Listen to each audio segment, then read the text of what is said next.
आओ बहू आओ, लोटा गिराकर अपने गृह प्रवेश की रस्म करो। नंदिनी लोटा गिराकर गृह प्रवेश की रस्म करती है और अचानक से बारिश शुरू हो जाती है। अरे वाह, ये तो बहुत ही अच्छा शगुन है। अरे सब लोग खड़े क्यों हो, नाचो गाओ जश्न मनाओ। नंदिनी गाय के सभी ससुराल वाले देवर, ननद, जेठ, जेठानी, ससुर और सास खुशी से नाचने लगते हैं।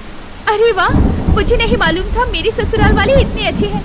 मैं तो बेकार में ही डर रही थी। भगवान तेरा लाख लाख शुक्र है जो तूने मुझे इतने अच्छे ससुराल वाले दिए हैं जो मेरे स्वागत में खुशी के मारे नाच रहे हैं। अरे बहू, आज बहुत अच्छा शगुन है। तुम्हारे कदम रखते ही बारिश हो गई। तुम्हें पकोड़े बनाने तो आते हैं ना? वो क्या है ना, इस घर की नई बहू पहली रसोई में पकोड़े बनाकर खिलाती है। ये लो गई भैंस पानी में। मैं तो समझ रही थी कि मेरे ससुराल वाले मेरे आने की खुशी में नाच रहे हैं, पर ये तो बारिश में पकोड़े खाने की खुशी है। ये कैसे अजीब लोग हैं। जहाँ तक मैंने सुना है कि घर की नई बहू अपनी पहली रसोई में खीर, पूरी, हलवा ये सब बनाती है, पर ये पकोड़े कौन बनवाता है? तभी कांता गाय नंदिनी बहू का हाथ पकड़ती है और उसे खेतों की तरफ ले जाती है। पर माँ जी, किचन तो घर के अंदर है, फिर आप मुझे कहाँ लेकर जा रही हैं? अभी तू नई आई है ना, धीरे धीरे समझ जाएगी। देख नंदिनी बहू, ये रहा चूल्हा और पकोड़े का सारा सामान रखा है। तुम्हें कोई तकलीफ नहीं होगी। अब तुम जल्दी से खेतों से गोभी तोड़कर हम सब के लिए गर्मा गर्म पकोड़े बना दो। पर माँ जी, मुझे ये समझ में नहीं आ रहा कि आप यहाँ खेतों में खुले आसमान के नीचे इस बारिश में पकोड़े क्यों बनवा रही हैं? पकोड़े तो हम घर की रसोई में, किचन में भी बना सकते हैं ना? तभी वहाँ नंदिनी गाय के ससुराल वाले भी आ जाते हैं। देखा देखा, मैंने पहले ही कहा था रोहन की माँ शहर की बहू मत लाओ, पर मेरी सुनता कौन है? अब तो अपनी नई बहू के सवालों के जवाब। हाय रे मेरी फूटी किस्मत, अब मुझे क्या मालूम था कि नई बहू ऐसी निकलेगी। रोहन, अब तू ही समझा अपनी लाडली बीवी को। तेरे इस लव मैरिज के चक्कर में हमें इससे क्या क्या सुनना पड़ रहा है। नंदिनी, तुमसे चुप नहीं रहा जाता क्या? चुपचाप बिना कहे पकोड़े नहीं बना सकती थी क्या, या तुम्हें हर बात का जवाब देना जरूरी है?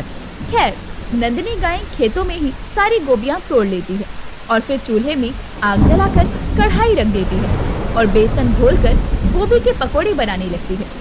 खुले आसमान के नीचे इस बारिश में उसके लिए पकोड़े बनाना किसी टास्क से कम नहीं था। नंदिनी कुछ ही देर में बहुत सारे गोभी के पकोड़े बना देती है। पकोड़ों की खुशबू से पूरा खेत महक रहा होता है। तभी उसकी सास पकोड़ों की खुशबू लेते हुए बोलती है, अरे वाह, पकोड़ों की खुशबू तो बहुत अच्छी आ रही है। नंदिनी बहू, जल्दी करो, सभी लोग कब से पकोड़े खाने का इंतजार कर रहे हैं। अरे भाभी, क्या सोचने लगी? जल्दी से खाने के लिए पकोड़े दो ना, कब से हम सब पकोड़ों का वेट कर रहे हैं।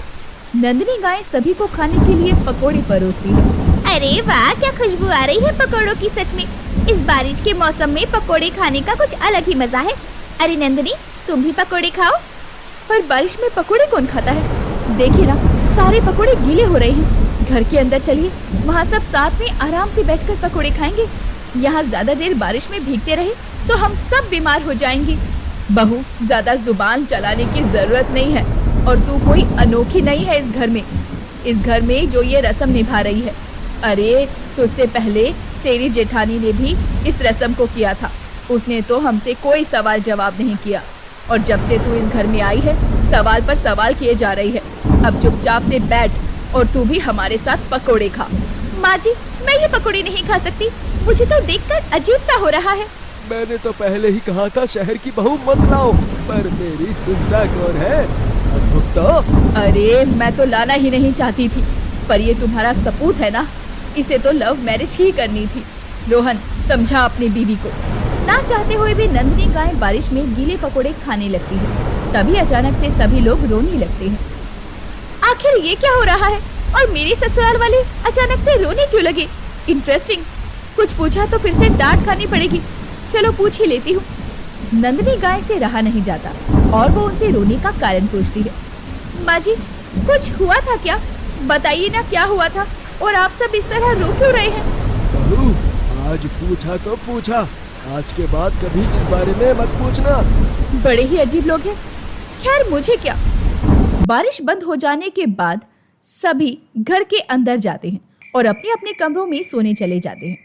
नंदिनी के मन में कई तरह के सवाल उठ रहे थे। वो अपने पति रोहन से पूछती है, ये सब क्या था? ऐसी रस्म तो मैंने पहले कभी नहीं देखी और ना ही सुनी कि बारिश में खुले आसमान के नीचे खेतों में नई बहू रस्म में पकोड़े बनाती है। बताओ ना, ये सब क्या है? और आप सब पकोड़े खाते हुए रो क्यों रहे थे?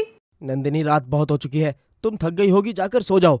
और हाँ, मुझसे इस बारे में फिर से कभी बात मत करना, और ना ही घर में किसी से। पर रोहन। कहा ना, कोई बात नहीं, अब जाओ और सो जाओ। फिर रोहन, बैल और नंदिनी सो जाते हैं। अगली सुबह नंदिनी नहा धोकर तैयार होकर किचन में नाश्ता बनाने के लिए जा रही थी। तभी फिर से बारिश शुरू हो जाती है। उसके ससुराल वाले जोर से बारिश में नाचना शुरू कर देते हैं। तभी नंदिनी के सास उसे खेतों में लेकर जाती है और पकोड़े बनाने के लिए बोलती है, अरे बहू, जल्दी से गर्मा गर्म पकोड़े बना दे। देख कितनी अच्छी बारिश का मौसम हो रहा है। फिर से बारिश में पकोड़े? ये लोग क्या दूसरे ग्रह से आए हैं? जब बारिश होती है खेतों में जाकर पकोड़े खाते हैं। नंदिनी पकोड़े बनाने के लिए गोभी तोड़ने के लिए जाती है तो हैरान हो जाती है। शीतल भाभी, पकोड़ी बनाने के लिए मैंने कल सारी गोभी तोड़ ली थी, फिर से इतनी जल्दी गोभी कैसे उगाई? देवरानी जी, ये जादुई गोभी है जो तोड़ने पर अपने आप वापस उगाती है। अब तुम देर ना करो, जल्दी से गर्मा गर्म पकोड़ी बनाकर खिलाओ। इंटरेस्टिंग, जादुई गोभी, मेरी तो समझ से बाहर है। नंदिनी खेतों से सारी गोभी तोड़कर चूल्हे में आग जलाकर बेसन घोलकर पकोड़े तलने लगती है। तभी अचानक एक ठंडी हवा का झोंका नंदिनी को छूकर निकलता है। ये क्या था? जैसे कोई मुझे अभी छूकर गया हो। नंदिनी ध्यान नहीं देती, उसका सारा ध्यान तो पकोड़े बनाने में लगा हुआ था। वो जल्दी से पकोड़े बनाकर अपने ससुराल वालों को खाने के लिए परोसती है। सभी को बारिश में बड़े चाव से गीले पकोड़े खाते देखकर उसे उबकाई आ रही थी। पता नहीं ये लोग कैसे बारिश में गीले पकोड़े खा सकते हैं। मुझे तो सोचकर ही उबकाई आ रही है। ओह नंदिनी, अब खड़ी खड़ी क्या कर रही हो? तुम भी पकोड़े खाओ। पर बारिश में ही पकोड़े क्यों खाने हैं? हम घर के अंदर भी तो जाकर खा सकते हैं ना। देखिए ना, गर्मा गर्म पकोड़ों का क्या हाल हो गया है। और हम सब बारिश में से ज्यादा देर भीगते रहे तो हम सब बीमार पड़ जाएंगे। अरे बहू, इसकी चिंता मत कर, कोई बीमार शिमार नहीं पड़ेगा। तुझे क्या पता, पकोड़े खाने का जो मजा बारिश में है वो घर के अंदर नहीं। अभी तू नई नई आई है ना, इसलिए थोड़ा समय बीत जाने दे, फिर तू सब समझ जाएगी। ले, तू भी पकोड़े खा। हाँ भाभी, खाओ ना। जो स्वाद बारिश में भीगते हुए पकोड़े खाने में है वो किसी और में नहीं। हाँ भाभी, गर्मा गर्म पकोड़े खाने का मजा तो बारिश में ही आता है ना। जब आप खाओगे ना तो आप भी यही कहोगे। लो, खाकर देखो ना। हे भगवान, ये कैसे अजीब लोग हैं। भला बारिश में पकोड़े कौन खाता है? वैसे तो इन्हें गर्मा गर्म खाने के लिए पकोड़े चाहिए, पर बारिश में ये पकोड़े गर्म रहेंगे तब ना। वाह, मजा आ गया। सच में एक बात कहूँ नंदिनी, तुमने पकोड़े बहुत बढ़िया बनाए हैं। हे भगवान, लगता है ये सबके सब पागल हो चुके हैं। अरे यार, मैं कहाँ आकर फंस गई। तभी नंदिनी का पति रोहन बोलता है, अरे नंदिनी, तुम खड़ी क्यों हो? तुम भी पकोड़े खाओ। हाँ हाँ बहू, पकोड़े खाओ ना। अरे नहीं नहीं, मुझसे ये गीले पकोड़े नहीं खाए जाएंगे। अरे ऐसे कैसे नहीं बहू, पकोड़े तो तुम्हें खाने ही पड़ेंगे। ये हमारे घर की परंपरा है, पकोड़े तो तुम्हें खाने ही पड़ेंगे। बेचारी नंदिनी को ना चाहते हुए भी फिर से पकोड़े खाने पड़ते हैं। मेरी तो कुछ भी समझ में नहीं आ रहा और कोई भी मुझे कुछ बताने को राजी नहीं। लगता है पागल ही हो जाऊंगी। कुछ ही देर में बारिश बंद हो जाती है। सभी अपने अपने कमरों में सोने चले जाते हैं। नंदिनी गाय और रोहन बैल भी अपने कमरे में सोने की तैयारी कर रहे थे। तभी, रोहन, आखिर बात क्या है? तुम सब लोग रो क्यों रहे थे? क्या तुम्हारी कोई बहन थी जिसकी याद में तुम सब रोते हो? नंदिनी, चुप करके सो जाओ, मुझे इस बारे में कोई बात नहीं करनी।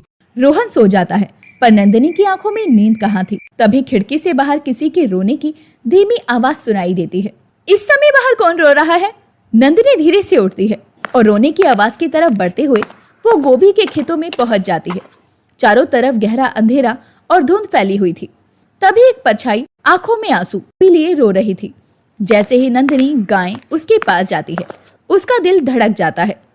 आ गई तुम, मैं तुम्हारा ही इंतजार कर रही थी। कौन हो तुम? तुम रो क्यों रही हो? तुम मुझे कैसे जानती हो? मैं रानी हूँ, रोहन की बड़ी बहन। नहीं, उससे बेपनाह मोहब्बत करने वाली एक लड़की। क्या? हाँ, मैं उससे बचपन से प्यार करती थी। हर दिन अपने हाथों से रोहन को गोभी के पकोड़े बनाकर खिलाती, हर पल सिर्फ उसी के ख्वाब देखती। पर उसके दिल में मैं कहीं नहीं थी। जिस दिन उसने मुझसे कहा कि वो तुमसे शादी करेगा, मेरा तो दिल ही टूट गया। उस दिन तेज बारिश हो रही थी। मैं इसी खेत में आई और अपनी पसंदीदा गोभी के पास आकर खूब रोई। तभी एक जहरीला सांप आया और मुझे चुपचाप डस लिया। मैं चीख ना सकी, ना मदद मांग सकी, और वहीं मेरी मौत हो गई। पर मेरी आत्मा आज भी यहीं भटक रही है, उसी मोहब्बत में। जब बारिश होती है तो ये सब मेरी याद में रोते हैं। ये सुनकर नंदिनी के रोंगटे खड़े हो जाते हैं। मुझे माफ कर दो रानी, मुझे नहीं पता था कि तुम रोहन से इतनी मोहब्बत करती थी। अब पता चल गया ना। बस अब मेरी एक आखिरी ख्वाहिश भी पूरी कर दो। एक बार रोहन मुझे अपने हाथों से गोभी के पकोड़े खिला दे, इस बार खुले आसमान के नीचे। तभी मेरी आत्मा को चैन मिलेगा। तभी नंदिनी के सभी ससुराल वाले भी वहां पहुंच जाते हैं। चलो, अच्छा हुआ जो तुम्हें इस राज के बारे में पता चल गया। आज रानी के लिए हमें क्या करना होगा?